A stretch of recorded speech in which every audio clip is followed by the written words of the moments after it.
నమస్తే. ఈరోజు కేంద్ర మంత్రి పాటిల్ కాళేశ్వరం ప్రాజెక్టు మీద ఒక అసత్య ప్రచారానికి తెరలేపాడు. ఏమంటాడంటే కాళేశ్వరం ప్రాజెక్టు మీద బీఆర్ఎస్ గవర్నమెంట్ అదే కేసీఆర్ గారి ప్రభుత్వం పెట్టినటువంటి 1,00,000 కోట్లు గోదావరిలో కలిసిపోయి ఆ ప్రాజెక్టు వృధా అని చెప్తున్నాడు. మరి ఇతను కన్నున్న కబోదో మరి ఎందుకు మరి ఇలా మాట్లాడుతున్నాడు అర్థం కావట్లేదు. ఒకసారి వచ్చి కాళేశ్వరం ప్రాజెక్టు యొక్క గొప్పతనం ఇప్పుడు చూడండి. నడి ఎండాకాలం లోపల కాళేశ్వరం ప్రాజెక్టు నీళ్లు వచ్చేసి హైదరాబాద్ తాగునీరు అవసరాలు అయితే తెలంగాణ మొత్తంలో ఇప్పుడు యాసంగి పంటకు నీళ్లు ఏ విధంగా కాళేశ్వరం ప్రాజెక్టు ద్వారా ఇస్తారో చూస్తే కళ్ళు బైర్లు గమ్ముతాయి. నీకు తెలుస్తుంది అప్పుడు అసలు కాళేశ్వరం ప్రాజెక్టు గొప్పతనం. నీకంటే ముందు మీ పార్టీ సంబంధించినటువంటి కేంద్ర మంత్రి నితిన్ గడ్కరీ చేసినటువంటి స్టేట్మెంట్లు ఒకసారి చూసుకుంటే మంచిది. ఆయన చెప్పాడు కాళేశ్వరం ప్రాజెక్టుని తెలంగాణకు వరప్రదాయన. అదేవిధంగా మీ ప్రభుత్వ కాలంలో తెలంగాణ గవర్నర్గా పనిచేసిన నరసింహన్ గారు ఏమన్నారంటే తెలంగాణకు తాగునీరు సాగునీరు అందించడంలో కాళేశ్వరం యొక్క గొప్పతనం చాలా గొప్పది. ఇది ఆ యొక్క కష్టాల నుంచి నీటి కష్టాల నుంచి ముక్తిని ప్రసాదించినటువంటి ప్రాజెక్ట్ అని చెప్పినటువంటి విషయాన్ని చూశాం. అదేవిధంగా పార్టీలకు అతీతంగా ప్రస్తుతం కాంగ్రెస్ పార్టీ రాష్ట్ర మంత్రి కోమటిరెడ్డి గారు తెలంగాణకే కాళేశ్వరం ప్రాజెక్టుని తలమానికం, ఇది ఆదర్శం అని చెప్పినటువంటి విషయాన్ని మనం ఉటంకించుకుంటే మనం ఒకసారి గుర్తు చేసుకుంటే మంచిది. అదేవిధంగా CWC central water commission chairman Masood Hussain garu అయితే కాళేశ్వరం ప్రాజెక్ట్ అనేది పనులు చాలా చక్కగా ప్రతి రూపాయికి న్యాయం జరిగే విధంగా జరిగింది.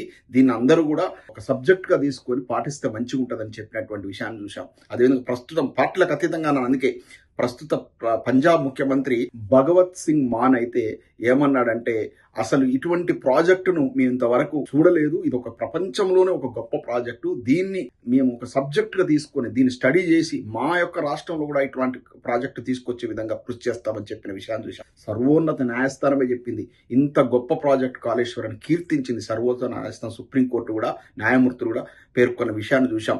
Economic survey of India Bharat సర్కార్ అనేటువంటి ఒక పుస్తకం లోపల కాళేశ్వరం గొప్పతనాన్ని ఉటంకించిన విధానం చూశాం. సాక్షాత్ పార్లమెంట్లోనే కాళేశ్వరం ప్రాజెక్ట్ కట్టక ముందు 2014 వరకు తెలంగాణలో సాగునీరు అందుతున్నటువంటి ఎకరాల సంఖ్య 1,31,00,000 ఎకరాలకు మాత్రమే సాగునీరు అందుతుండే. అది కూడా అడపాదడప అందుతుండే. కానీ కాళేశ్వరం ప్రాజెక్ట్ కట్టిన తర్వాత 2026లో మొన్న పార్లమెంట్ లో కేంద్ర ప్రభుత్వం చెప్పినటువంటి విషయం ఏంటంటే 2,20,00,000 ఎకరాలకు సాగునీరు అందుతా ఉంది కాళేశ్వరం ప్రాజెక్టు వల్ల. అంటే దాదాపు డబుల్ 1,30,00,000 ఎకరాల నుంచి 2,20,00,000 ఎకరాలకు సాగునీరు అందే విధంగా కాళేశ్వరం ఫెసిలిటేట్ చేసిందనే విషయాన్ని కేంద్ర ప్రభుత్వమే చెప్పింది. మరి నువ్వు కేంద్ర ప్రభుత్వంలో మంత్రి కదా పాటిల్ గారు, మరి మీకు ఇది కనపడుతుందా ఈ విషయాలన్న?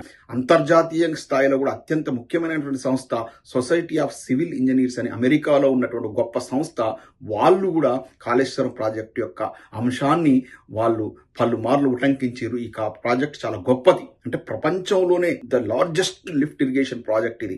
దీన్ని కేసీఆర్ గవర్నమెంట్ కేవలం 90,000 కోట్లతో కట్టి ఇవాళ 1,30,00,000 సాగునీరు అందేటువంటి పరిస్థితి నుంచి 2,20,00,000 ఎకరాలకు అందే పరిస్థితి పట్టుకొచ్చి రైతును కాళ్ళ రగరేసుకొని రాజులాగా బతికేటటువంటి గొప్ప వ్యక్తిత్వం ఉన్నటువంటి గొప్ప నాయకుడు కేసీఆర్ గారు.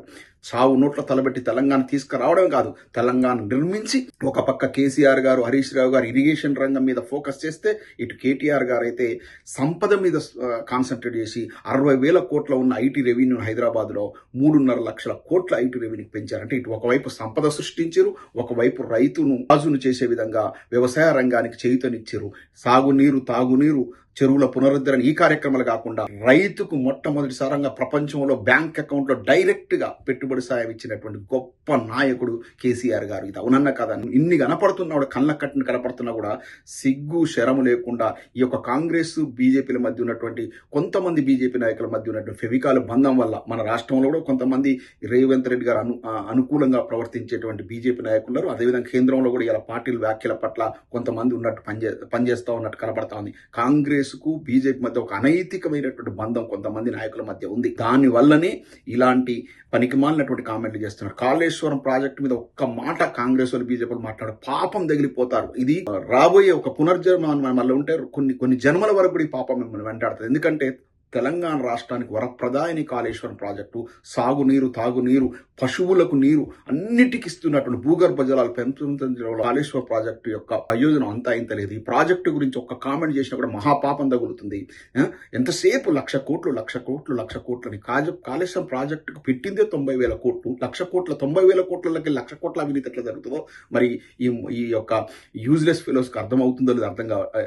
మనం ప్రజలైన జాగృతం చేయాలి. ఇది ఏంద్రా నాయకులు ఎవడన్నా 1,00,000 కోట్ల అనగా చెంపమికలు చెల్లన పెట్టాలి. అరే 90,000 కోట్ల 1,00,000 కోట్ల అవినీతి ఎట్లా చదువుతారా? కాళేశ్వరం ప్రాజెక్ట్ కట్టింది కనపడతా ఉంది కదా, నీళ్లు వచ్చేది కనపడతా ఉంది కదా, ఏ విధంగా విమర్శిస్తారని చెంప చెల్లుమనేటట్టు తన్నాలే. ఈ వెధవలకు అప్పుడే బుద్ధి వస్తుంది. మొత్తం కేసీఆర్ గారు గవర్నమెంట్ 9 ఏళ్ల రూలింగ్ లో చేసినటువంటి అప్పు ఓన్లీ 3,00,000 కోట్లు. 3,00,000 కోట్లు మన కాళేశ్వరం ప్రాజెక్టు అదే 1,90,000 కోట్లకు కనపడతా ఉంది. మిషన్ భగీరథ కనపడుతుంది, ఇంటింటికి తాగునీరు కనపడుతుంది. మిషన్ కాకతీయ చెరువుల పునరుద్ధరణ కనపడ్డది. ఇంటింటికి ఏదో ఒక రకం సంక్షేమ పథకం కనపడ్డది. ఆసరా పెన్షన్లు కనపడ్డాయి. ప్రతి ఒక్క ముసలాయనకు ముసలమ్మకు ఆసరా పెన్షన్లు కనపడ్డాయి. కేసీఆర్ కిట్లు కనపడ్డాయి. రైతు బంధు ప్రతి సీజన్ కు అకౌంట్ లో వేసినట్టు 9 ఏళ్లు టంచన్ గా వేసిన ఉదంతాలు చూశాము. ఫీజు రియంబర్స్మెంట్ కనపడ్డాయి. 1000 గురుకులాలు కనపడ్డాయి. 33 జిల్లాల హెడ్ క్వార్టర్ల మెడికల్ కాలేజీలు కనపడ్డాయి. ప్రతి జిల్లా హెడ్ క్వార్టర్ మన సెక్రటరీ తలపడేటువంటి సెక్రటేరియట్లు కనపడ్డాయి. ఇన్ని కనపడ్డాయి.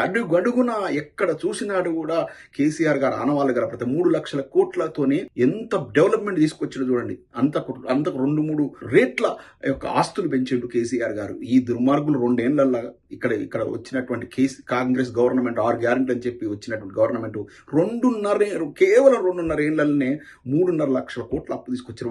3.5 లక్షల కోట్లతో కాళేశ్వరం అంటే 4 ప్రాజెక్టు కట్టచ్చు. ఒక్క ప్రాజెక్ట్ కట్టిరా ఈ సన్నాసులు. కనీసం రైతు భరోసా అన్నారు, 3 సార్లు ఎగ్గొట్టిరు.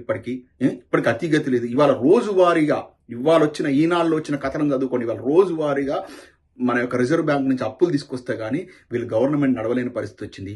ఏంది పనికిమాలినటువంటి అందాల పోటీలు అని చెప్పి ఏందో ఆటల పోటీలట. వీళ్ళకు ఒక్కొక్కరికి ఇంత బుర్రలు వేసుకొని ఆటల పోటీలట. వీళ్ళ కథ, వీళ్ళ విన్యాసాలు, వీళ్ళ సర్కస్ పాలన చూసి నవ్వాలు ఎడవాలు అర్థం కావట్లేదు. ఇంకా బుద్ధున్నవాడు ఒక మెడ మీద తలకాయ ఉన్నాడు ఎవడు కూడా కాంగ్రెస్ పార్టీకి ఓటేయడు, కాంగ్రెస్ పార్టీ సమర్థించాడు. కాంగ్రెస్ వాళ్ళే విమర్శిస్తున్నారు. ఇవాళ కాంగ్రెస్ ఉన్నటువంటి కురు వృద్ధులు 40 ఏళ్ళు ఉన్నటువంటి జీవన్ రెడ్డి గారు లాంటిలే బయటకు వచ్చేసే పరిస్థితి వచ్చిందంటే కాంగ్రెస్ ప్రభుత్వం ఎంతగా ఫెయిల్ అయిందో అర్థం చేసుకోండి. కాంగ్రెస్ పార్టీకి సంబంధించిన ఎమ్మెల్సీ విజయశాంతి అలా విమర్శిస్తా ఉంది. కాంగ్రెస్ పార్టీకి చెందిన కోమటిరెడ్డి గారు విమర్శిస్తా ఉన్నారు. అనిరుద్ధ్ రెడ్డి గారు విమర్శిస్తా ఉన్నారు. కాంగ్రెస్ పార్టీ నాయకులే కాంగ్రెస్ పార్టీని విమర్శిస్తున్నారంటే మీరు కాంగ్రెస్ పార్టీ ఎంత ఫెయిల్ అయిందో అర్థం చేసుకోవాలి. ప్రజలు కూడా గమనించాలి. ఈ విధంగా చేస్తున్నారు. ఇక వీళ్ళేదో ఉద్ధరించినట్టు కేంద్ర మంత్రి పార్టీలు చెప్తున్నారు. 200 లక్షల కోట్ల అప్పులు తీసుకొచ్చారు. వీళ్ళు గత 12 ఏళ్ల పాలన బీజేపీ ప్రభుత్వం. మరి ఏం ఉద్ధరించిందో చూడాలి. డిస్ఇన్వెస్ట్మెంట్ పేరుతో పెద్ద ఎల్ఐసి లాంటి అటువంటి దాంట్లోకి కూడా కొన్ని లక్షల కోట్లు విత్డ్రా చేశారు. మొత్తం ఇన్వెస్ట్మెంట్లు విత్డ్రా చేశారు. మరి ప్రజలను ఉద్ధరించిన కార్యక్రమం ఏందో చూడాలి. వీళ్ళు బీజేపీ చూస్తున్నది ఒకటేందంటే ప్రతిపక్షం సరిగ్గా లేదు. కాంగ్రెస్ వస్తే దేశం ముక్కలు చెక్కలైతే సర్వనాశనం అవుతుంది అనేటువంటి భయంతోనే బీజేపీ ఒక దేశం ఇంటెగ్రిటీని కాపాడుతుందనే ఉద్దేశంతో వేస్తున్నారు తప్ప బీజేపీ వల్ల సామాన్య ప్రజలు ఒరగిందేం లేదు. ప్రాంతీయ పార్టీల శరణ్యం బీఆర్ఎస్ పార్టీ వల్లనే తెలంగాణకి న్యాయం జరిగింది. రాబోయే రోజుల్లో కూడా బీఆర్ఎస్ పార్టీ వల్లనే తెలంగాణ అభివృద్ధి చెందుతుంది. మంచి అభివృద్ధిలో దూసుకెళ్తుంది. అంతే. ఒక పక్క సంక్షేమం, ఒక పక్క రెవెన్యూ గ్రోత్ కోసం కృషి చేసినటువంటి పార్టీ బీఆర్ఎస్ పార్టీ. కేసీఆర్ తోనే తెలంగాణకు శ్రీరామ రక్ష. జై తెలంగాణ.